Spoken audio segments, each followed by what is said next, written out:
Yes सरकार, माहौल। अगला पॉइंट, अगला क्वेश्चन आरटीपी का क्वेश्चन नंबर 11। सर आइए बच्चों साथ में पढ़ते हैं हम। पेठालाल हैज ऑब्टेन्ड रजिस्ट्रेशन। अरे जेठालाल नहीं होए, पेठालाल सर। ओके, जेठालाल और पेठालाल सुनते ही वो मेरे को आगरा के पेठे याद आते, बेटा भूख लग जाती है। माहौल एकदम जबरदस्त। हाँ, Pethalal has obtained registration in the current financial year in Uttar Pradesh. Okay, माहौल ये मेरे को लग रहा है वही पेठा की बात कर रहा है बेटा, बहुत अच्छा लगता है मेरे को तो sir. His turnover in the preceding financial year was rupees 19,90,000। Previous financial में इसका एग्रीगेट टर्नओवर था कितना बेटा? 19,90,000, 20 लाख से कम। He has received the following amounts in respect of following activities undertaken by him in the month of September in the current year when he was registered in GST। Okay, serial number. Okay, ये activity देखिए अपन एक बार देखते हैं कि इसको आखिर जिंदगी में चाहिए क्या अपने से। Further he is received the following services in the month of September. Following service receive करी, इनवर्ट सप्लाई बेटा। ओके ओके, उसके भी नीचे देखो क्या लिखा है। All the transaction stated above are intra state transactions and amounts given are exclusive of GST wherever applicable. Okay, figures are without GST और सारे ट्रांजेक्शन इंट्रा है, मतलब सी और एस की लायबिलिटी आएगी अगर आएगी तो। You are required to calculate the net GST payable by Pethalal for the month of September. There was no opening balance of input tax credit. Okay, the rate of CGST and SGST is 9% each for all the outward supplies made by Mr. Pethalal. Okay, sir. तो एक काम करते हैं हम यहाँ पे table draft कर लेते हैं so that आपको सॉल्यूशन निकालने में इजी रहेगा।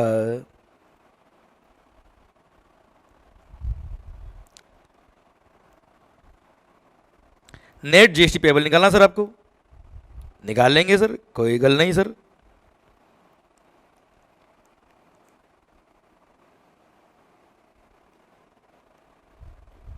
ओके ओके सरकार, फर्स्ट हम देख रहे हैं अभी इसकी लायबिलिटी।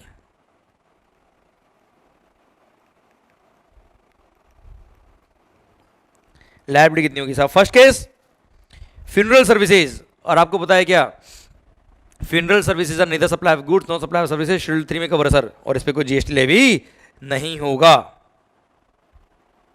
केस नंबर 2, फ्यूनरल याद आया ना बेटा, अंतिम सेवा, हाँ शेड्यूल 3 में कवर है, भेजने की सर्विस पे कोई जीएसटी नहीं है सर, ध्यान रखना आप। Clear sir? आइए अगला पॉइंट, क्या लेके आए थे और क्या लेके जाएंगे? अब जब कुछ लेके जाएंगे आदमी तो जीएसटी क्यों लगाया बेटा उस पर, इसलिए माफ कर दिया। ओके, और भी कुछ लॉजिक से, पर अभी छोड़ो आप, अब पॉइंट समझ में आए, अगले पॉइंट पे आओ। Services of warehousing of jaggery बेटा। सर आपको बताओ तो अमेंडमेंट था लास्ट टाइम, और सर्कुलर ने ये सॉरी एक नोटिफिकेशन देके मेगा एग्जाम्स लिस्ट में लिख दिया था कि sir warehousing of jaggery is exempt from GST. ध्यान देना बेटा। सर कॉटन, सर ध्यान देना, कॉटन स्पाइसेस इन सबको माफ कर दिया है सर, इसके वेयर हाउसिंग को सर। तो sir again second point is exempt from GST, ध्यान देना बच्चों। नेक्स्ट पॉइंट, पहले केवल warehousing of agriculture produce exempt था और राइस को अलग से एग्जाम किया हुआ था बेटा, warehousing of rice. Clear? उसके बाद सर कैशू नट्स वगैरह इन सबको लेके आ गए ये लोग, और उन सबका वेयर हाउसिंग को भी एग्जाम कर दिया सर, जेगरी वगैरह सबको बेटा। Then electrically operated buses given on hire to municipal corporation, again बच्चों मेगा एग्जाम लिस्ट में ये पॉइंट ऐड किया था सर अमेंडमेंट करके। और सर अगर इलेक्ट्रिकली ऑपरेटेड बसेस अगर आपने दी है, किसको दी है? म्युनिसिपल कॉर्पोरेशन को, तो again it is also exam from GST covered in mega examination list. ध्यान देना, आपको वर्किंग नोट लिखना है बेटा, आप चाहे तो यहीं पे लिख दे वर्किंग नोट, या आप चाहे तो नीचे नोट बना के अलग से लिखे नीचे। ओके, पर working note should form part of your answer.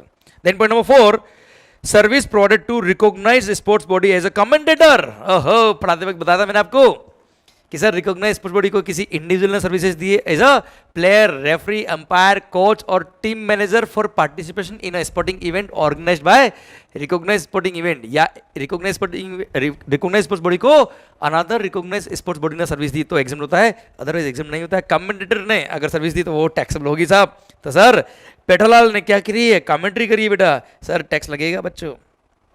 तो 2 लाख टैक्सेबल है, 9% ईच, तो सर कितना हो गया? 18,000। माहौल, CGST and SGST all transaction intra state. Commission received as an insurance agent from insurance company. अच्छा, इंश्योरेंस कंपनी का आप इंश्योरेंस एजेंट तो टैक्सेबल तो है, पर रिवर्स चार्ज मैकेनिज्म कौन पे करेगा? इंश्योरेंस कंपनी टैक्स पे करेगी, तो पेठालाल को तो कोई टैक्स पे नहीं करना है, अपने को निकालना है क्या? पेठालाल को कितना टैक्स पे करना है साहब? क्लियर? तो सर पेट्रोल की कोई लाइबिलिटी नहीं है साहब इस केस में, हटाओ साहब। Point number 7, commission received as a business facilitator for services provided to urban branch of a nationalised bank with respect to saving bank account. बेटा बिजनेस फैसिलिटेटर अगर बैंक को सर्विस देता है इन रूरल एरिया तो exempt होता है, urban area में दिया तो टैक्स लगेगा, पर बिजनेस फैसिलिटेटर ने सर्विस दी किसको? बैंकिंग कंपनी को, तो ऐसे केस में रिवर्स चार्ज मैकेनिज्म लगेगा। और अगेन बैंकिंग कंपनी लायबल है, मिस्टर पेठालाल लायबल नहीं है, इसलिए इसकी लायबिलिटी में उसको इंक्लूड नहीं करेंगे। आइए अगले पॉइंट की तरफ बढ़ते हैं हम।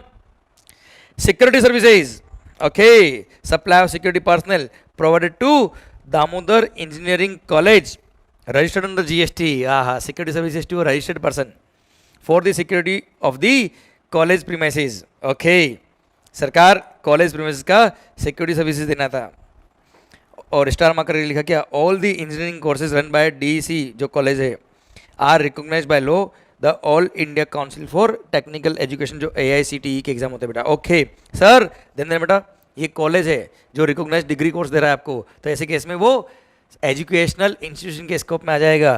पर सिक्योरिटी सर्विसेज, हाउसकीपिंग सर्विसेज और cleaning services performed in the educational institution, ये एग्जाम होता है केवल किसके लिए? स्कूल के लिए, और सर प्री स्कूल और स्कूल के लिए बेटा कॉलेजेस और वोकेशनल एजुकेशन कोर्स जो प्रोवाइड करते हैं सर उनके लिए एग्जामिशन अवेलेबल नहीं, मतलब ये टैक्सेबल है, और टैक्सेबल है तो ऐसे केस में टैक्स लगेगा। पर सिक्योरिटी सर्विसेज प्रोवाइड करी किसको? रजिस्टर्ड पर्सन को, तो ऐसे केस में रिवर्स चार्ज मैकेनिज्म है, और आरसी में टैक्स पे करेगा कौन? रेसिपिएंट। बच्चों ध्यान रखना, टैक्स इसको नहीं पे करना है, पर रेसिपिएंट को पे करना है। रिवर्स चार्ज में आपको वर्किंग नोट में लिख के आना पड़ेगा, नहीं तो मार्क्स नहीं मिलेंगे बच्चों आपको। क्लियर? ये एग्जाम क्यों नहीं समझ में आया बेटा? क्योंकि these services to school only are exempt from GST बेटा। Further, okay, he has received the following services in the month of सितंबर। उसने रिसीव किया सर्विसेज को, किन किन सर्विस को रिसीव किया? फर्स्ट क्या है? Freight paid to unregistered GTA for his business activity relating to serial number 1 above. Funeral services related उसने फ्रेड पे किया है ट्रांसपोर्ट जीटीए को बेटा। ओके बच्चों देखो, ट्रांसपोर्टेशन ऑफ द डिसीज्ड पे टैक्स एग्जेम्प्ट होता है बेटा। डिसीज का ट्रांसपोर्टेशन किया है तो एग्जाम, तो सॉरी एग्जाम नहीं, neither supply of goods not supply of service होता है, शेड्यूल 3 में कवर होता है। पर यहाँ पे ऐसा कुछ नहीं लिखा है कि इसने ट्रांसपोर्ट ऑफ डिसीज किया है, इसने लिखा है कि इसने जो फ्यूनरल सर्विसेज दी है वो फ्यूनरल सर्विस देने के लिए इसने जीटी की सर्विसेज ली है। अब उसमें ट्रांसपोर्टेशन कोई भी गुड्स का हो सकता है बेटा, to provide the funeral services बेटा, हाँ है ना?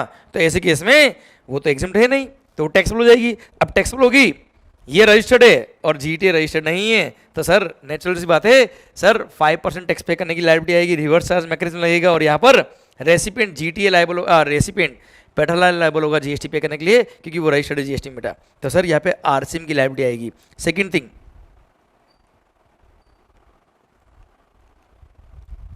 आरसीएम लायबिलिटी आएगी, कितनी आएगी बेटा? 5% आएगी। किस पर?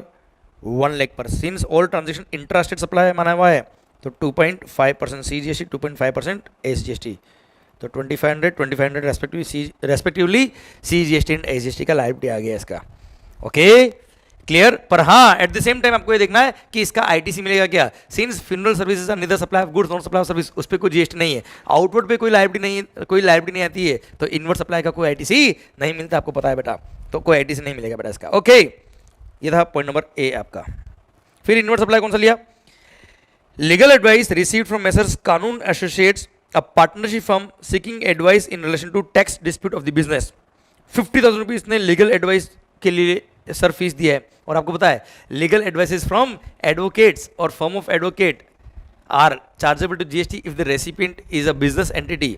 पर सर उसका प्रीवियस फाइनेंशियल में अगर aggregate turnover threshold limit for registration से कम होता है तो उस पर जीएसटी करंट ईयर में एग्जम्प्ट होता है। और सिंस मिस्टर जेठालाल नहीं पेठालाल, सर पेठालाल का प्रीवियस फाइनेंशियल में एग्रीगेट टर्नओवर 19,90,000 था, which was below the threshold limit for registration. और हमने मेगा एग्जाम्स लिस्ट में पढ़ा हुआ है कि legal services provided to a business entity whose aggregate turnover in the preceding financial year was not above the threshold limit, तो ऐसे case में उस पर जीएसटी एग्जिम्ट हो जाएगा। और legal services are not liable to GST, otherwise reverse charge में इसको टैक्स पे करना पड़ जाता बेटा। हाँ है ना बेटा। माहौल कोई जीएसटी नहीं है इस पे, क्लियर। जब टैक्स पे करना है क्रेडिट की बात आती भी नहीं बेटा। All the transaction stated above are intrastate amounts are exclusive GST. Wherever applicable, you are required to calculate the net GST payable by Mr. Pethalal. Okay, no opening balance of ITC बच्चों। Sir तो कितना payable आएगा? 20,500 CGST, 20,500 SGST is the final amount which is payable by Mr. Pethalal. हाँ है ना। तो जेठालाल 20,500 रुपये GST पे करेगा, क्लियर, गवर्नमेंट को डायरेक्टली इन कैश, क्लियर, ये कैश में पे करना पड़ेगा बेटा उसको, क्योंकि कोई आईटीसी इसके पास है नहीं। और सर रिवर्स चार्ज की लायबिलिटी तो एनीवेज कैश में पे करनी पड़ती बेटा। आइए माहौल सरकार, ये था आपका क्वेश्चन नंबर 11। आइए अब हम बढ़ रहे हैं कहाँ, क्वेश्चन नंबर 12 की तरफ।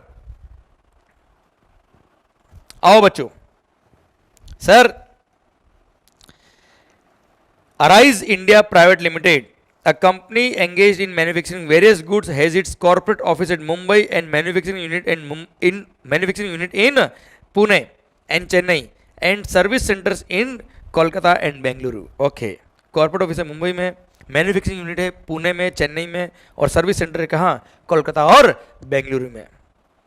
The manufacturing unit at Pune and Chennai and service center at Kolkata and Bengaluru are registered in Maharashtra, Tamil Nadu, West Bengal, Karnataka respectively beta. Very good.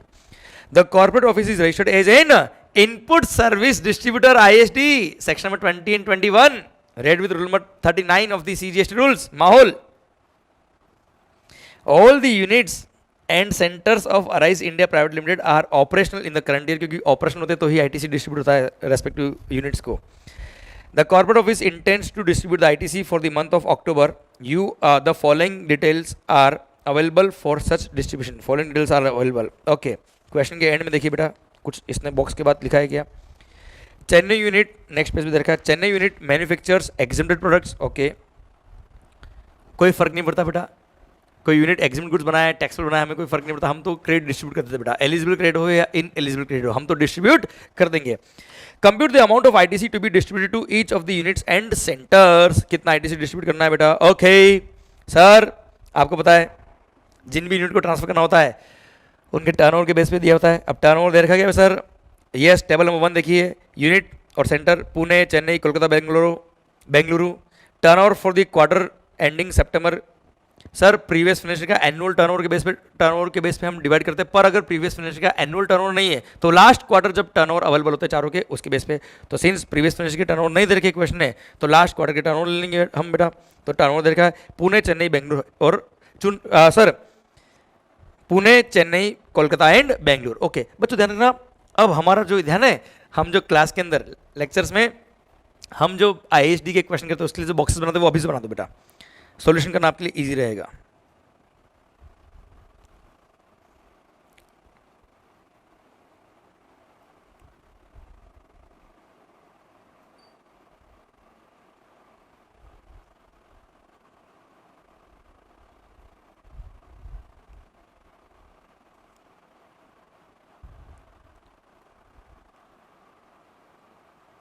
Okay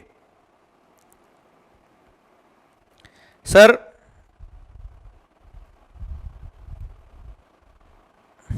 okay बच्चों, यहां पहले बात अभी देखिए, इसका corporate office का है बेटा मुंबई, मुंबई मतलब महाराष्ट्र। एक और ऑफिस का है बेटा पुणे में। अब सर पुणे भी कहाँ था बेटा, महाराष्ट्र में। अब ऐसे केस में क्या होगा, जब इसको मुंबई महाराष्ट्र से महाराष्ट्र में क्रेडिट अगर पास ऑन होता है तो आपको पता है CGST बिल पे लिखा है, SGST लिखा हुआ है, IGST लिखा हुआ है। जो respective tax purchase bill pay लिखा हुआ है वही रेस्पेक्टिव ITC पास ऑन होगा रेस्पेक्टिव यूनिट को, अगर सेम स्टेट में है तो। और अदर स्टेट में तो हमेशा IGST की फॉर्म में पास होता है, ये आपको बात पता है। तो हमने ड्राफ्टिंग उस तरह से करी है, यहां मैं लिखता हूं पुणे ऑफिस यहाँ, और हाँ मैं सीक्वेंस वही लिखता हूँ जिस रेशियो में, जिस सीक्वेंस में आपको टर्नओवर दे रखा, सो दैट एरर के चांस नहीं रहे। आपको रेशियो में डिवाइड करना होगा ना बेटा, तो जिस रेशियो में, जिस सीक्वेंस में आपको टर्नओवर दे रखे उसी सीक्वेंस में मैं सिटी का नाम लिखता हूँ बेटा, ऑफिस का नाम, then Kolkata and then big bang Bengaluru माहौल। सर यहां पे मैं अलग से कॉलम बना रहा हूं,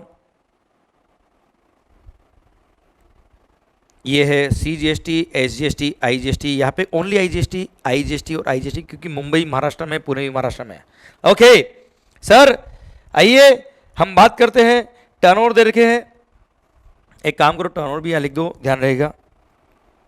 20 लाख, चेन्नई का 30 लाख, कोलकाता का 10 लाख और बेंगलुरु का 40 लाख। मतलब 2:3:1:4 के रेशियो में आपको कॉमन क्रेडिट को डिवाइड करना होगा। अगर कॉमन आईटीसी होगा तो हम देखते हैं क्वेश्चन में इन्फॉर्मेशन क्या क्या दिया है, उसके अकॉर्डिंग हम देखेंगे सर आगे क्या सॉल्यूशन आएगा।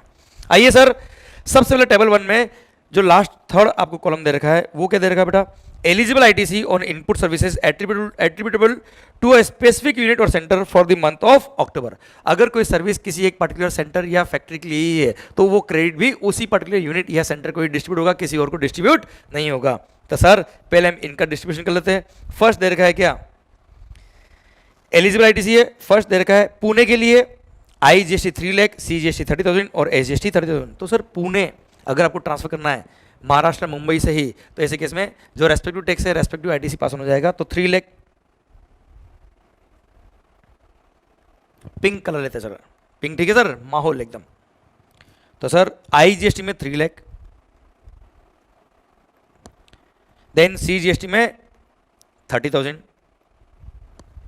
देन SGST को भी 30,000। ये respective tax respective sir head में पास ऑन हो जाएगा अगर सेम स्टेट में है तो। ओके, फिर चेन्नई के लिए जो परचेज बिल पे ITC लिखा हुआ है वो IGST दे रखा है 24,000, CGST SGST अलग अलग दे रखा है बेटा। पर आपको पता है अगर महाराष्ट्र से चेन्नई जाएगा तो हमेशा IGST की फॉर्म में ही जाएगा, और IGST की फॉर्म में जाएगा तो C हो, S हो या I हो। सर सबको ऐड कर दो सर, तो 24,000 प्लस 6,000 प्लस 6,000 ऐड करेंगे तो 36,000 हो जाएगा साहब। ये IGST फॉर्म में पास होगा हमेशा। देन कोलकाता और बेंगलुरु के लिए स्पेसिफिक सर्विस कुछ है नहीं, जो है वो कॉमन ही है। माहौल ये आपका एक तरह से एक ही पॉइंट में काम खत्म हो गया साहब। देन अच्छा, turnover exclude taxes and duties, और आपको पता है कि प्रीवियस जो क्वार्टर का टर्नओवर हम लेते हैं उसमें वेट, एक्साइज, CST या स्टेट टर्नओवर, स्टेट एक्साइज अगर होता है तो उसको हम टर्नओवर का पार्ट नहीं मानते हैं, और अगर कोई GST का अमाउंट होता है तो वो भी वैल्यू का पार्ट नहीं बनता है। तो वैसे भी टर्नओवर ने इसने इन्फॉर्मेशन दे दिया कि it excludes all taxes and duties, क्योंकि ISD डिस्ट्रीब्यूशन के लिए भी वेट, एक्साइज, CST या स्टेट एक्साइज टर्नओवर का पार्ट नहीं बनता बेटा। ओके, वैसे भी इंक्लूड नहीं किया, बात खत्म सर। टेबल नंबर 2 में ये फर्स्ट पॉइंट दे रखा है, input services used by all the units और सेंटर्स। अब उसमें दे रखा है eligible ITC under the provisions under GST law, और बी दे रखा है in eligible ITC in terms of section number 17(5). देखो ब्लॉक क्रेडिट में कवर हो, इन एलिजिबल हो या एलिजिबल हो, हमें कोई फर्क नहीं पड़ता, हम तो डिस्ट्रीब्यूट कर देंगे। तो यहाँ मैं फर्स्ट पॉइंट लिख रहा हूँ, यहाँ पे उसका पहले A और फिर B, A हो या B हो, डिस्ट्रीब्यूट तो सब में होगा सब। Okay sir, eligible ITC under the provisions of the GST law. Okay बच्चों, देखो बेटा एक काम करो, CGST हो, SGST हो या IGST हो, तीनों के अमाउंट को ऐड कर दो। तो सर 1,20,000 प्लस 1,20,000 प्लस 240, तो सर हो जाएगा कितना, 4,80,000। पहले हम A का बात करें सर, तो सर 4,80,000। आप चाहे ना सर तो इन एलिजिबल आईटीसी के अमाउंट को भी ऐड कर दो सर, कोई फर्क नहीं पड़ता एलिजिबल हो या इन एलिजिबल हो, हमको तो ऐड करना है बेटा। ठीक है, अलग अलग कर दो, कोई दिक्कत नहीं है क्वेश्चन के हिसाब से। तो 4,80,000 is the total amount of eligible ITC जो इसको डिस्ट्रीब्यूट करना है अमंग ऑल द 4 यूनिट। अब चारों में डिस्ट्रीब्यूट करेंगे कितने अमाउंट को, 4,80,000 के अमाउंट को। क्लियर, जब डिस्ट्रीब्यूट करेंगे तो किस रेशियो में करेंगे, 20:30:10:4। तो सर 10:40। तो पहले एक काम करो, चेन्नई, कोलकाता और बेंगलुरु का रेशियो निकाल लो, पुणे का बाद में देखते बेटा। तो 4,80,000 डिवाइड बाय, आप 2:3:1:4 देखेंगे तो डिवाइड बाय 10 कर दीजिए, मल्टीप्लाई बाय 4 कर दो, तो 192 तो आ जाएगा किसका, बेंगलुरु का शेयर। 1 करेंगे तो 48,000 आ जाएगा कोलकाता ब्रांच का शेयर, जो IGST की फॉर्म में जाएगा बेटा। चेन्नई के लिए 3 से मल्टीप्लाई कर दीजिए बेटा, 1,44,000 आ जाएगा बेटा आपका। ये चेन्नई को डिस्ट्रीब्यूट हो गया बेटा। अब बात आती है किसकी, पुणे की। जब पुणे में ट्रांसफर करेंगे तो 20% हो जाएगा बेटा, एक तरह से 20 डिवाइड बाय 100 हो रहा है बेटा।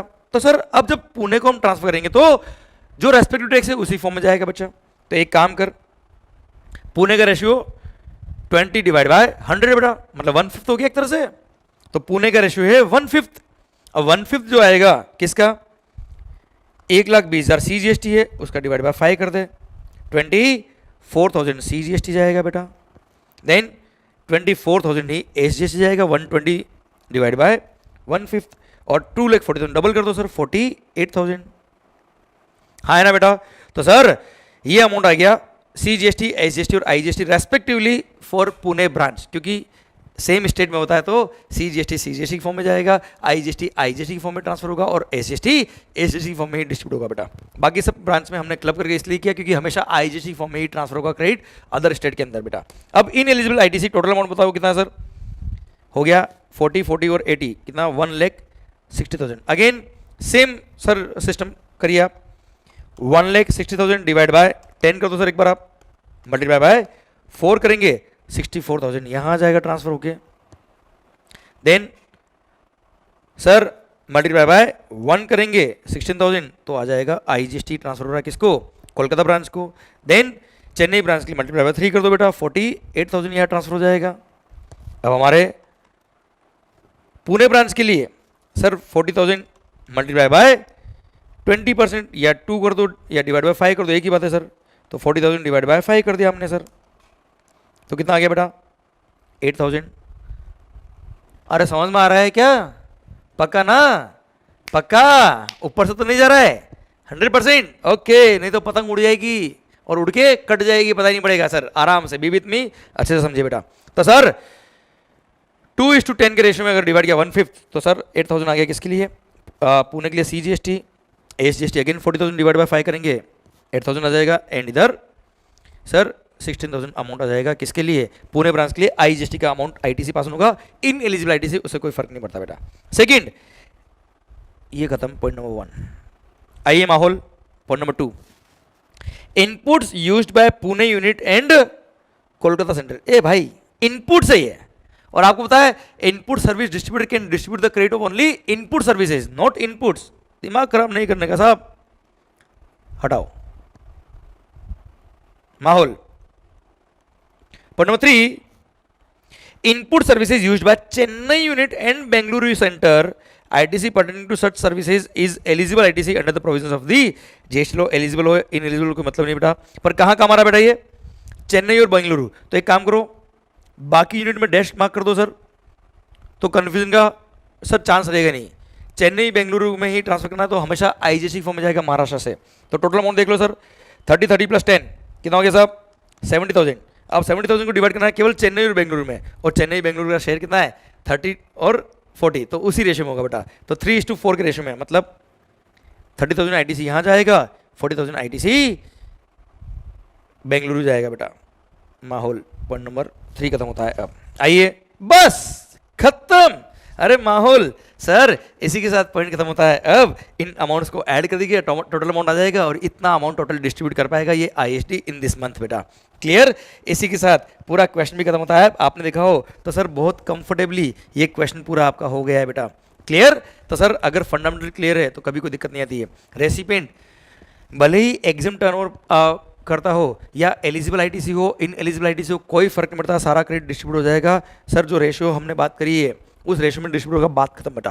क्लियर? भारत माता की जय। क्वेश्चन नंबर 12 खत्म होता है। अब माहौल सरकार, अरे समझ में तो आ रहा है ना बेटा? हाँ ओके सर आओ मालिक। सर ध्यान रखना, जोश should be high. How is the जोश? हाई सर, माहौल होना चाहिए sir. Question number 13, Dushyant rents out a commercial building owned by him to Bharat for the month of December, for which he charges rent of rupees 19,50,000. Okay, sir, Dushyant pays maintenance charge of rupees 1 lakh. बेटा question number 13, अरे same question book में दे रखा है बेटा आपको, same question RTP में copy करके दिया है वाला question. Dushyant rent out a commercial building बेटा owned by him to Bharat for the month of December, for which he charges rent of rupees 19,50,000. Okay. Then Dushyant pays the maintenance charge of rupees 1 lakh for the December month। दिसंबर महीने के लिए उसने 1 लाख रुपये maintenance charge pay किया है as charge by the local society. Society ने उसने 1 लाख रुपये चार्ज किया, दुष्यंत जो ऑनर है उसने पे किया। These charges have been reimbursed to him by Bharat, उसने भरत से रीइंबर्समेंट लिया बेटा। अब सुनो बेटा, अगर रेंट पे प्रॉपर्टी देना है तो सर मेंटेनेंस भी देना पड़ेगा। अब अगर आप रेंट के साथ में मेंटेनेंस भी दे रहे हो तो सर वो ऑब्वियस ही बात है, वो क्या होगा, वैल्यू का पार्ट बनेगा, क्योंकि सप्लाई और सर्विस करने के लिए वो एक्सपेंस इंकर करना एसेंशियल था, और एक्सपेंस अगर सप्लायर रेसिपिएंट से रिकवर करता है तो वो भी वैल्यू का पार्ट बनता है. इट्स अ कंपोजिट सप्लाई बेटा. Clear? As per section number 15 subsection 2 ये वो चार्जेस हो गए, this are a kind of incidental charges which are required to supply the services. अगर अपने कस्टमर से कलेक्ट किए तो वैल्यू का पार्ट बनेगा. 1 लाख रुपये वैल्यू में इंक्लूड करेंगे साहब. ओके क्योंकि आपने क्लाइंट से लिया है, रेसिपिएंट से लिया है, इसलिए. फर्दर भरत जो टेनेंट है, had given ₹2,50,000 to Dushyant as interest free refundable security deposit. और रिफंडेबल सिक्योरिटी डिपॉजिट जो होता है वो वैल्यू का पार्ट नहीं बनता क्योंकि वो रिफंडेबल है बेटा. इंटरेस्ट फ्री ठीक है, तो इंटरेस्ट फ्री होता है, कोई दिक्कत नहीं है. Dushyant further Dushyant has paid the municipal taxes of ₹2,85,000 which he has not charge from the Bharat. भाई ऑनर ऑफ द प्रॉपर्टी जो है उसने म्युनिसिपल टैक्स पे किया 2,85,000 और उसने कस्टमर से रिकवरी नहीं किया है, तो कस्टमर से जब लिया ही नहीं हमने पैसा तो वैल्यू का पार्ट बनने का बात आता भी नहीं सब. ओके कोई इंक्लूड करने की बात नहीं आएगी. Then you are required to determine the value of supply bus and the GST liability of the Dushyant for the month of December, assuming CGST and SGST rate to be 9% each. Assume not all the amounts given above are exclusive of GST. ये लो साहब 19,50,000 value आ गया. Sorry 19,50,000 plus 1 lakh 20,50,000 is the value. और sir इस पे 9% CGST and 9% SGST amount जाएगा. That will be charge, that will be the amount of GST बेटा. Clear? Done. आइए question number 14. Sacrosanct Manufacturers Limited. Question number 14. Sacrosanct Manufacturers Limited, a manufacturer of bottle caps, is registered in Dhanbad, Jharkhand. Okay. It imports a bottle cap making machine from Japan. Okay. इसने machine import करी Japan से. Sacrosanct Manufacturers Limited avails the services of Zumro Logistics, a licensed customs broker in Kolkata, West Bengal, in meeting all the legal formalities for getting the said machine cleared from the customs station. बेटा same question book में दे रखा है क्योंकि ये पहले भी RTP वगैरह में आया हुआ है और सेम क्वेश्चन यहाँ पे कॉपी करके दिया आपके लिए, पर हाँ फिर भी इसको सॉल्व करते बेटा. तो सर और याद है जब मैं लेक्चर शुरू करता हूँ वैल्यूएशन का तो मैंने जो CHA का आपको एग्जाम्पल दे रखा है, कस्टम्स हाउस एजेंट वाला, प्योर एजेंट वाला. क्लियर? वही फंडा बना के आईसी ने क्वेश्चन बनाया हुआ साहब. आइए माहौल होगा क्वेश्चन के अंदर, बहुत ईजी क्वेश्चन, मजा आएगा सर. ओके Sacrosanct मैन्युफैक्चरर ने क्या किया बेटा, Zumro लॉजिस्टिक को as a licence customs broker appoint किया है कोलकाता के अंदर to meet with all the formalities, legal formality के लिए बेटा, in getting said machine cleared from the custom station. Sacrosanct manufacturers limited also authorises Zumro logistics to incur on its behalf the expenses in relation to clearance of the imported machine from the custom station. Okay sir customer ने authorise किया है agent को to इंकर expenses on his behalf to in relation to clearance of the imported machine from the custom station and bringing the same to its warehouse at Dhanbad. Okay, आप custom station से clear करा के मेरा ware house Dhanbad में है वहां पे लेके आइएगा, उसका जो भी चार्जेस होगा मैं आपको रीइंबर्स करूंगा. मतलब एज अ प्योर एजेंट वो इंकर करेगा और हम उसको रीइंबर्स करेंगे. देखते प्योर एजेंट की सारी कंडीशन पूरी करता नहीं करता वो. These expenses would be reimbursed by Sacrosanct Manufacturers Limited to Zumro Logistics on actual basis. और एक्चुअल बेस पे अगर अलग से बिल में इंडिकेट किया होता तो वैल्यू का पार्ट नहीं बनता, वो प्योर एजेंट है क्योंकि हमने उसको ऑथराइज किया है. He was not responsible to incur those expenses, उसकी जिम्मेदारी नहीं थी, उसकी जिम्मेदारी तो केवल गुड्स को क्लियर कराने की थी बेटा. In addition Sacrosanct Manufacturers Limited will also pay agency charges to Zumro Logistics for the services rendered by it. Obvious बात है हम वो हमारा एजेंट है उसको हम कमीशन तो देंगे साहब, तो उसके एजेंसी चार्ज हम देंगे. उसके अलावा रीइंबर्समेंट देंगे जो कॉस्ट उसने इंकर करी पोर्ट से लेके हमारी वेयर हाउस तक बेटा. Zumro Logistics raised an invoice in July as follows. Okay, उसने इन्वॉइस रेज किया. ओके एक बार क्वेश्चन के एंड में देख लो हमको क्या निकालना है. स्टार मार्कर के लिखा है amount are exclusive of GST wherever applicable if any. Compute the value of supply made by Zumro Logistics with the help of given information. Compute the value of supply. Okay question number 14 हम solve कर रहे हैं बेटा. ये would your answer भी different? Okay बात करेंगे बाद में सर, पहले एक बार इस आंसर को देख लेते हैं. ओके आपको वैल्यू निकालना using above information. Agency charges 5 lakh yes, वो कमीशन एजेंट है हमारा, उसने एजेंट की तरह एजेंसी चार्ज किए, वो वैल्यू का पार्ट बनेगा. कस्टम ड्यूटी मशीन जो उसने हमारे बिहाफ पे पे किया टू क्लियर द गुड्स और हमारे वेयर हाउस तक लाने का, कस्टम ड्यूटी उसकी वैल्यू का पार्ट नहीं बनेगा, ये कभी भी एज अ ये कभी भी वैल्यू का पार्ट नहीं बनेगा, ये हमेशा हमेशा एज अ प्योर एजेंट माना जाएगा, क्योंकि इसने हमारे बिहाफ पे कस्टमर रिपे किया, बिल में अलग से इंडिकेट किया और एक्चुअल बेस पे उसने हमसे रिकवरी किया, वैल्यू का पार्ट नहीं बनेगा। These are covered under pure agent concept. Port charges again हमारे बिहाफ पे उसने इंकर किया, क्योंकि सर हमने उसको ऑथराइज कर दिया कि कस्टम क्लियरेंस से रिलेटेड जो भी खर्चा लगे वो इंकर कर लेना हमारे बिहाफ पे, हम उसको आपको रीइंबर्स करेंगे एक्चुअल बेस पे। और सर कोई एक्सपेंस जो सप्लायर इंकर करता है ऑन बिहाफ ऑफ रेसिपिएंट, जिसके लिए रेसिपिएंट ने उसको ऑथराइज किया, और सर वो थर्ड पर्सन को पे करता है, सप्लायर थर्ड पर्सन को पे करता है, जिसके लिए रेस्पॉन्सिबल था कौन, रेसिपिएंट। और ऐसे केस में बिल में अलग से अमाउंट लिखा है, और सर अलग से अमाउंट इंडिकेट करके एक्चुअल अमाउंट जो कस्टमर से जो उसने थर्ड पर्सन को दिया है वही रिकवरी किया, तो वैल्यू का पार्ट नहीं बनता बेटा। पोर्ट चार्जेस वैल्यू का पार्ट नहीं बनेंगे। डॉक ड्यूज वैल्यू का पार्ट नहीं बनेगा। Charges for transportation of the machine from Kolkata port West Bengal to Zumro logistics godown in Asansol West Bengal बेटा। तो अगेन सर कस्टम पोर्ट से लेकर धनबाद तक के वेयरहाउस का जो भी चार्ज होगा, ट्रांसपोर्टेशन चार्जेस या गोडाउन चार्जेस, वैल्यू का पार्ट नहीं बनेगा, क्योंकि उसके लिए ऑथराइज किया हमने, थर्ड पार्टी को हमने ऑथराइज किया है कि तू पे कर देना, हम तुमसे जो अमाउंट होगा वो हम रीइंबर्स करेंगे, वो वैल्यू का पार्ट नहीं बनेगा सब। Then charges for transport of machine from Jhumru logistics अनसोल godown to the warehouse of the sacrosanct manufacture limited in Dhanbad. Okay, तो सर झुमरू के वेयरहाउस से लेकर धनबाद तक ये वेयरहाउस तक ले जाने का खर्चा है, वो भी हमने उसको रीइंबर्स किया है, वैल्यू का पार्ट नहीं बनेगा, क्योंकि हमने उसको ऑथराइज किया इंकर करने के लिए। Then unloading of the machine at Kolkata port West Bengal, again port पर अनलोडिंग करने का कॉस्ट हमने उसको ऑथराइज किया, हमारे भी यहाँ पे उसने इंकर किया, अलग से इंडिकेट किया प्राइस में, बिल पे अलग से इंडिकेट किया, एक्चुअल बेस पे चार्ज किया, वैल्यू का पार्ट नहीं बनेगा। हाँ भाई, hotel expenses, travelling expenses, telephone expenses, these expenses are incurred by supplier to supply his services. देखो वो वेस्ट बंगाल पोर्ट पे जाके गुड्स को क्लियरेंस कराएगा, होटल में रुकेगा, ट्रैवलिंग खर्चे होंगे उसके, होटल अकोमोडेशन होगा सब, उसका टेलीफोन एक्सपेंस होंगे, these are expenses which are required to supply services. अगर ये एक्सपेंस वो इंकर नहीं करता तो अपनी कमीशन वाली सर्विस नहीं दे पाता, इसलिए these will form part of value supply. तो 45,000, क्योंकि these are not incurred as a pure agent and these expenses are required to supply services, और ये एक्सपेंस इंकर किए बिना वो अपनी सर्विस सप्लाई नहीं कर सकता था। तो to complete his contractual obligation he need to incur these expenses, so this will form part of value of supply, although bill में अलग से लिखा है फिर भी वैल्यू का पार्ट बनेगा, वैल्यू में इंक्लूड करेंगे। और sir 5,97,000 is the value of supply, इनको ऐड करेंगे, और this is the value on which GST is payable by the supplier. हाँ है ना बच्चों, and this is the value.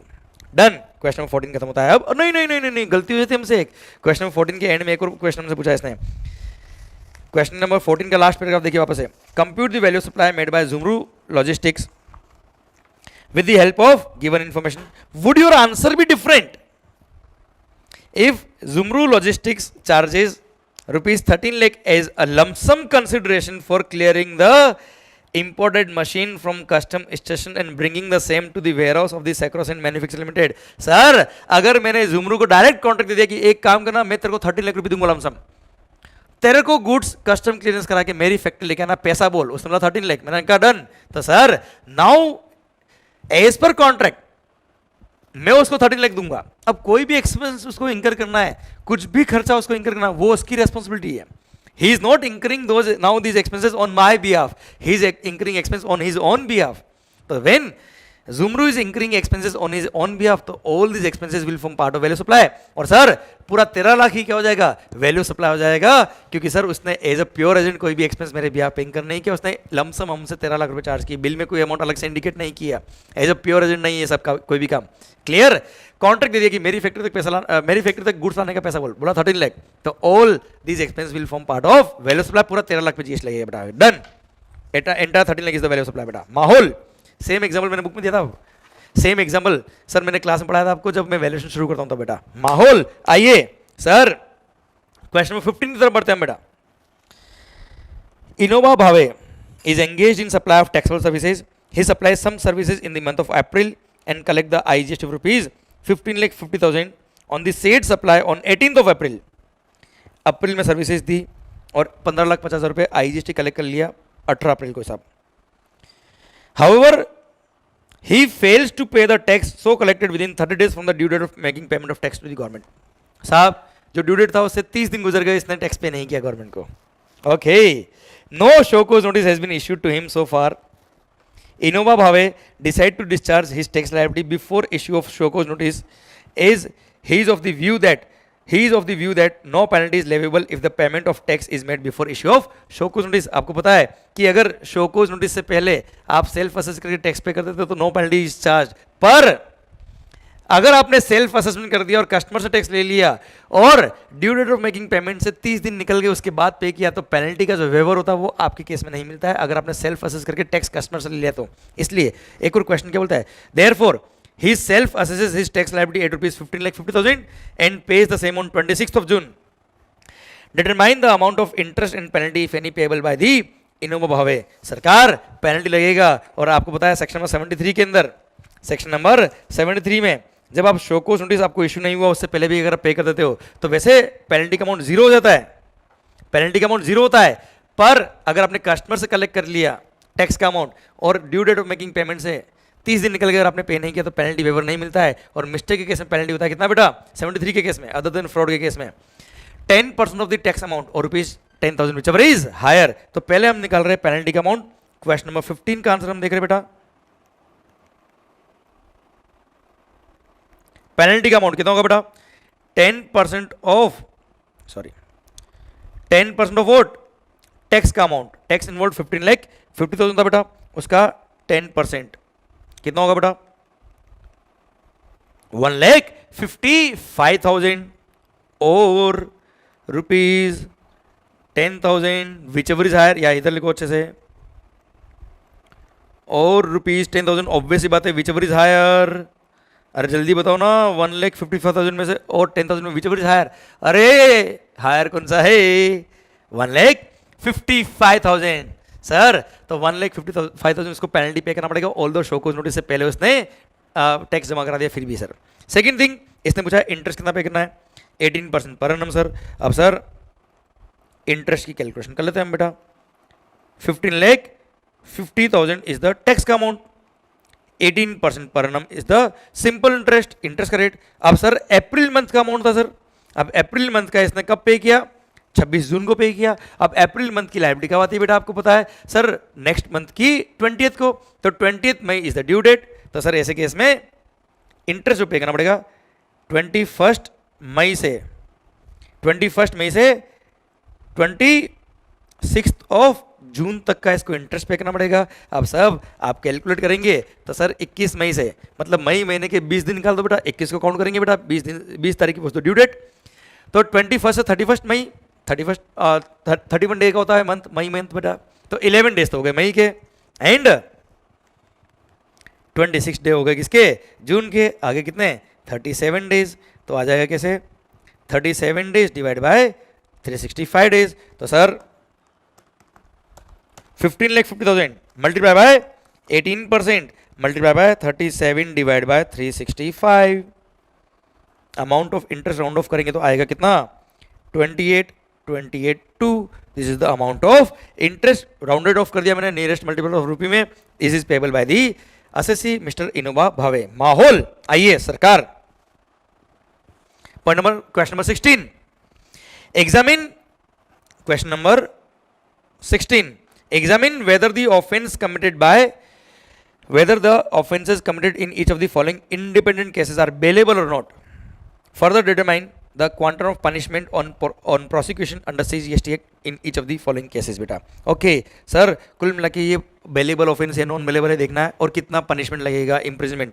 Sir section number 132 के क्वेश्चन बेटा. ये होमी गाभा, वाह क्या नाम है, होमी गाभा, माहौल, collects ₹2,40,000 as tax from its clients and deposits only ₹150 lakhs with the central government. Okay, balance amount of tax is not paid to the central government. It is found that he has falsified financial records and he has not maintained proper records to evade the tax. Okay, तो sir इसने दो offence की बेटा. पहली बात तो 240 customer से collect कर लिया और डिपॉजिट नहीं कराया गवर्नमेंट को, क्लियर. और डिपॉजिट जो कराया वो केवल 150 कराया बेटा, मतलब 90 लाख इसने डिपॉजिट नहीं कराया. पर देखो बेटा, सिंस इसमें amount of tax evaded is not exceeding ₹1 CR, इसलिए वो इम्प्रिजनमेंट के लिए लायबल नहीं है. क्लियर। तो 90 लाख उसने डिपॉजिट नहीं कराया, कोई दिक्कत नहीं बेटा, क्योंकि आपको पता है अगर अमाउंट बियॉन्ड 3 मंथ हो जाता है और 1 करोड़ से अबव है, 1 करोड़ से लेकर 2 करोड़ तक है, तो सर इम्प्रिजमेंट है। फिर 2 करोड़ से लेकर 5 करोड़ थे तो 3 साल का इम्प्रिजमेंट है, फर्स्ट केस में 1 साल का है, और उसके बाद 5 साल का इम्प्रिजमेंट होता है बेटा। अगर 5 करोड़ से अबव का टैक्स अमाउंट इन्वॉल्व होता है, इसमें तो 1 करोड़ से कम अमाउंट था, इसलिए कोई इम्प्रिजमेंट नहीं। पर since he has maintained falsified financial records and has not maintained proper records with the intention to evade the tax, तो इस ऑफेंस की वजह से sir he is punishable with imprisonment for a term up to 6 month बेटा and with fine। तो 6 महीने तक की जेल इस पे हो सकती है। पर हाँ, ये सीवियर काइंड का ऑफेंस नहीं है, ये कॉग्निजेबल ऑफेंस नहीं है, ये क्या है, नॉन कॉग्निजेबल ऑफेंस है। और yes, this offence is bailable offence बेटा, कोई दिक्कत वाली बात नहीं बेटा। आइए point number 2, question number 2। Dattukeshwar Dutt collects rupees 630 lakhs as tax from its clients but deposits only rupees 120 lakhs with the central government. The balance amount of tax is not paid to the government. Okay sir, तो 630 minus 120 तो 5 करोड़ 10 लाख इसने tax का amount पे नहीं किया government को। And if this amount exceeds 3 month, अगर इसने कस्टमर से टैक्स कलेक्ट कर लिया और 3 महीने से ज़्यादा हो गया और 5 करोड़ से अबव अमाउंट अगर है, तो दिस इज एन ऑफेंस जहाँ पे imprisonment is up to 5 years and minimum 6 महीने बेटा। मिनिमम 6 मंथ का इम्प्रिजमेंट है, और ध्यान रखना ये मिनिमम 6 मंथ। अगर स्पेशल और एडिक्वेट केस अगर आप प्रूव कर देते हो, स्पेशल या एडिक्वेट केस अगर आपने प्रूव किया, तो ऐसे केस में इम्प्रिजमेंट 6 महीने से कम हो सकता है। पर सर मैक्सिमम कितना होगा बेटा, 5 साल तक का इम्प्रिजमेंट इसमें होगा विथ फाइन। प्लस ध्यान देना बच्चों, यहाँ पे सिंस ये ऑफेंस सर ध्यान देना 5 करोड़ से अबव अमाउंट है, और सर ये सेक्शन नंबर 132 सब सेक्शन 1 के क्लोज नंबर ए में कवर होता है ये, इसलिए this offence is cognizable and non bailable offence. क्या है बेटा, नॉन बेलेबल ऑफेंस बेटा एंड कॉग्निजेबल है बेटा ये, क्लियर। एंड सर इस क्वेश्चन ने एक और थर्ड पॉइंट पूछा बेटा अपने से, what would be the implication in the above cases if Homi Gabha and Dattukeshwar Dutt repeat the offences. बच्चों आपको पता है सेक्शन 132 के ऑफेंस अगर आपने एक बार कमिट कर दिए और उसके बाद सेक्शन 132 के किसी भी ऑफेंस को आपने वापस से कमिट किया है, तो sir irrespective of amount of tax involved, sir ऐसे केस में imprisonment up to 5 years minimum 6 month except in special और एडिक्वेट केस। जो एडिक्वेट अगर स्पेशल और एडिक्वेट केस अगर आप प्रूव कर देते हो, जो कोर्ट अपने जजमेंट में ऑर्डर में लिखेगा कि ये स्पेशल केस था, तो 6 महीने से कम जेल हो सकती है, वरना मिनिमम 6 महीने subject maximum 5 crore irrespective of amount of tax involved with fine, clear. And sir वो क्या होता है, सर ऐसे केस में आपको जेल होने वाली है कितना बेटा, कितना, up to 5 year minimum 6 month बेटा, क्लियर डन। भारत माता की जय। पॉइंट खत्म होता है अब। ओके आइए सरकार, ये था क्वेश्चन नंबर 16। आएंगे कहा, क्वेश्चन नंबर 17 की तरफ बढ़ते हैं हम sir an international trade exhibition is going to be held in United States of America in January. आयात निर्यात एक्सपोर्ट हाउस, कुल मिला के यूएसए में एक इंटरनेशनल ट्रेड एग्जीबिशन होने वाला है जनवरी मंथ में। Aayat Niryat export house has participated in it.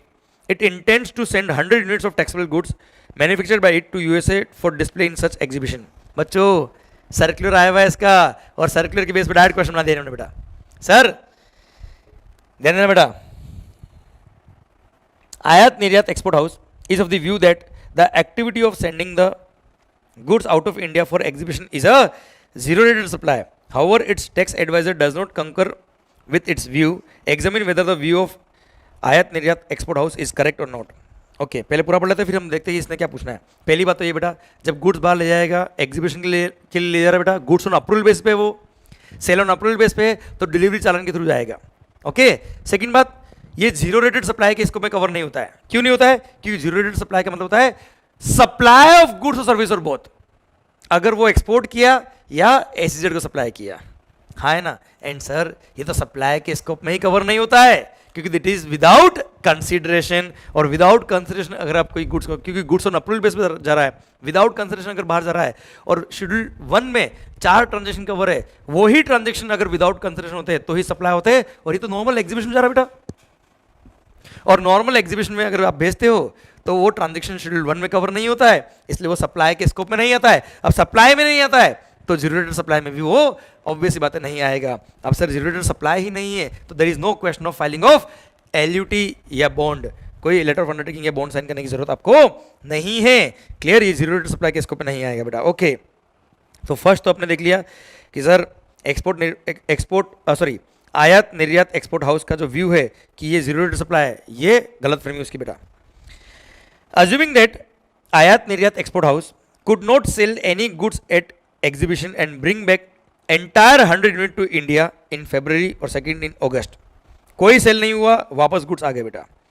Discuss the requirement to issue invoice if any in each of the above independent cases. पहले इसके बात कर लेते हैं, फिर नेक्स्ट पॉइंट बोला उसके बाद करेंगे हम। बच्चों 100 यूनिट भेजी, कुछ भी सेल नहीं हुआ, तो सर ऐसे केस में आपको पता है सेल ऑन अप्रूवल बेस अगर होता है तो टैक्स इनवॉइस इशू करने की जरूरत नहीं है, डिलीवरी चालन के थ्रू गुड्स आएगा बाहर बेटा, कोई एलयूटी या बॉन्ड साइन नहीं करना। पर ध्यान रखना सेल ऑन अप्रूवल बेस के केस में जिस दिन आपने रिमूव किया उसके 6 मंथ में गुड्स आ जाना चाहिए, या फिर उसने अप्रूवल दे दी सप्लाई हो जाना चाहिए बेटा।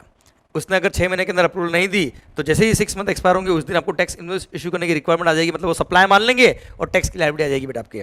इसलिए आपने जनवरी मंथ में अगर एग्जीबिशन के लिए बाहर ले आ रहे हो गुड्स को, और सर इसने केस नंबर 2 बोला है कि 100 की 100 यूनिट वापस आ गई इन फरवरी, तो सर कोई टैक्स इनवॉइस इशू नहीं करना है, बस डिलीवरी चालन के थ्रू गुड्स आएगा, डिलीवरी चालन के थ्रू गुड्स आ जाएगा।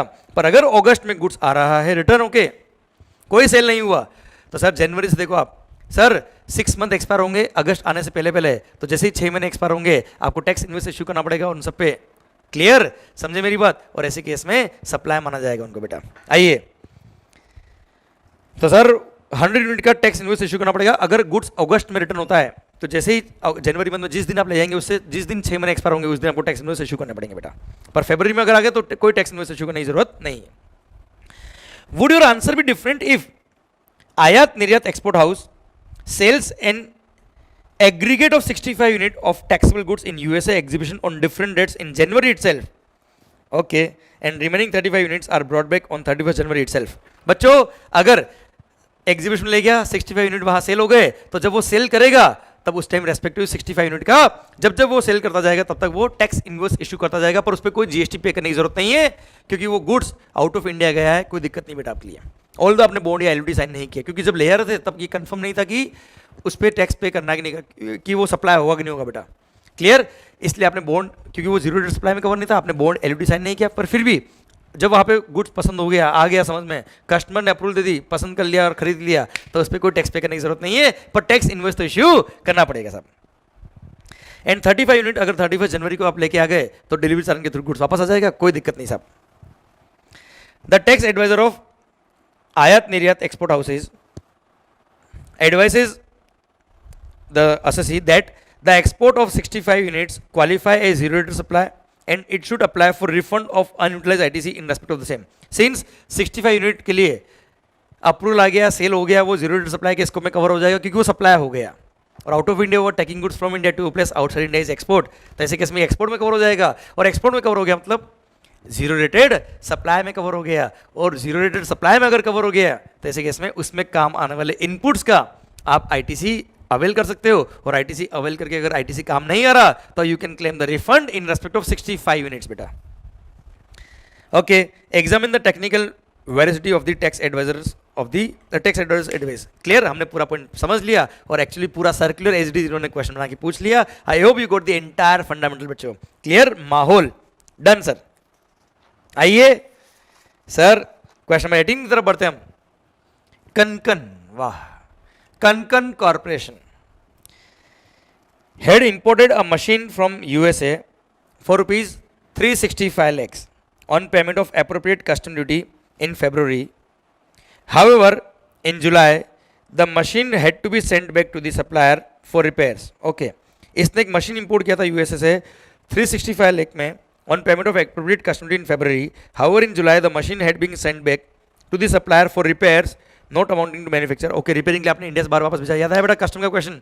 कोई मशीन अगर आपने इंपोर्ट किया, रिपेयरिंग के लिए अगर आप बाहर भेजते हो और वो मशीन रिपेयरिंग होकर वापस आती है विदाउट बिंग रीमैन्युफैक्चर और रीप्रोसेस विद इन 3 ईयर, तो ऐसे केस में उसको इंपोर्ट नहीं मानते, पर fair cost of repairing including cost of parts और components used in such repairing, भले उसने हमसे चार्ज किया है नहीं किया, plus freight and insurance both ways, इस अमाउंट पे कस्टम पे करना पड़ेगा। देखते हैं This machine was repaired and thereafter re-imported by the Kankan Corporation in the November next year. Okay. जुलाई में भेजा, नवंबर में आ गया, कोई दिक्कत नहीं साहब, नेक्स्ट ईयर में आ गया, 3 साल में आ सकता है, कोई दिक्कत नहीं है. Without being manufactured, without being remanufacture नहीं हुआ, रिपेयरिंग हो क्या है. The supplier has agreed to provide discount of 60% of the fair cost of repairs resulting in Konkan corporation paying USD 12,000 only. बेटा ओके सर, रिपेयरिंग चार्ज में उसने 60% discount दिया है और नेट उसने कितना पे किया है, 12,000 USD ही पे किया है बेटा. और आपको पता है फेयर कॉस्ट ऑफ रिपेयरिंग पे टैक्स पे करना है, भले ही आपने उसको रिपेयरिंग चार्ज पे किया कि नहीं पे किया, कोई फर्क नहीं पड़ता. तो सर आइए स्क्रीन की तरफ देखिए. Sir fair cost of repairing कैसे निकलेगा सर, अगर 12,000 $US after getting discount of 60% है तो ये कितना हुआ, 40% हुआ बेटा. अगर ये 40% है जो उसने पे किया तो 100% कितना होगा, तो कैसे निकालेंगे, समझ में आया क्या, डिवाइड बाय 40%. देखिए क्वेश्चन ने क्लियर किया हुआ है क्या, supplier has agreed to provide discount of 60% of the fair cost of repairs resulting in Konkan corporation paying USD 12,000. बेटा 12,000 पे करना पड़ रहा है केवल, आफ्टर डिस्काउंट है ये, तो हमको तो फेयर कॉस्ट ऑफ रिपेयरिंग पे टैक्स पे करना होता है रिपेयरिंग के केस में. तो फेयर कॉस्ट ऑफ रिपेयरिंग $30,000 आ गया बेटा. सेम क्वेश्चन दे रखा है sir. Following further particulars are available, same question book में मिला होगा सर आपको already. Following further particulars are available. Okay, bill of entry 21 फरवरी को फाइल किया, अराइवल ऑफ एयरक्राफ्ट 26 फरवरी का बेटा. Okay, integrated tax is leviable at 12%. Okay, पहली बात तो बिल ऑफ एंट्री 21 फरवरी का, एयरक्राफ्ट अराइवल है 26 फरवरी का. और आपको पता है क्या सर, रेट ऑफ ड्यूटी की अगर हम बात करें तो रेट ऑफ ड्यूटी कब की होगी sir, bill of entry for home consumption और ग्रांट और arrival of aircraft whichever is later. तो 21 फरवरी और 26 फरवरी विचएवर इज लेटर 26 फरवरी. तो 26 फरवरी का रेट ऑफ टैक्स मतलब 15% is relevant for our calculation बेटा. Clear. And sir rate of exchange, पहली बात तो इंटर बैंक एक्सचेंज रेट का कोई कंसर्न नहीं है, CBSE का रेट ऑफ एक्सचेंज लेंगे. और CBSE का रेट ऑफ एक्सचेंज कब का, जब बिल ऑफ एंट्री फाइल हुआ तब से. आपका अराइवल ऑफ एयरक्राफ्ट कब था उससे कंसर्न नहीं है. बिल ऑफ एंट्री कब फाइल किया बेटा आपने, 21 फरवरी को, उस दिन रेट ऑफ एक्सचेंज क्या था बेटा, ₹62. तो ये मैंने साइड में लिख दिया, कैलकुलेशन करते हुए काम आ जाएगा बेटा आपके लिए. Integrated tax payable is 12%. Okay 12% लगेगा. IGST ओके साहब, कोई झगड़ा ही नहीं उसमें. तो आउटवर्ड और इनवर्ड इंश्योरेंस फ्रेट. ओके, और आपको पता है freight and insurance both veg add करेंगे. तो फेयर कॉस्ट ऑफ रिपेयरिंग का था $30,000. ओहो, इंश्योरेंस और फ्रेट जो दे रखा है, इनवर्ड आउटवर्ड दोनों सबको ऐड करना है बेटा आपको, बोथ वेज. तो सर पर ये INR में दे रखा है, तो we need to calculate the fair cost of repairing in INR. Okay देख लेते हैं सर. एंड लास्ट लाइन क्या लिखा बेटा, determine total duty payable with appropriate notes for computation of duty assuming that Konkan corporation is not a EOU. Okay साहब, EOU नहीं है साहब, EOU अगर होता तो कष्ट नहीं लगता बेटा. Okay sir 30,000 is the fair cost of repairing. अब इसको मल्टीप्लाई करेंगे रेट ऑफ एक्सचेंज से to convert it into INR. ₹62 से जब मल्टीप्लाई करेंगे तो 18,60,000 अमाउंट आया है. क्लियर. ये fair cost of repairing in INR plus freight और इंश्योरेंस बोथ वेज. तो 23,000 ऐड कर दो, 27,000 ऐड कर दो, देन 93,500 ऐड कर दो, 106,500 ऐड कर दो. ये सब अमाउंट ऐड कर देंगे.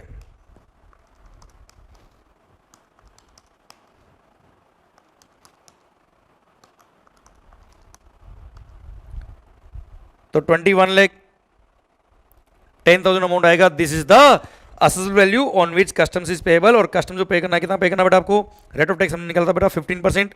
तो 21,10,000 इस पे कस्टम लगेगा कितना बेटा, 15%. ये क्या है, बेसिक कस्टम ड्यूटी बेटा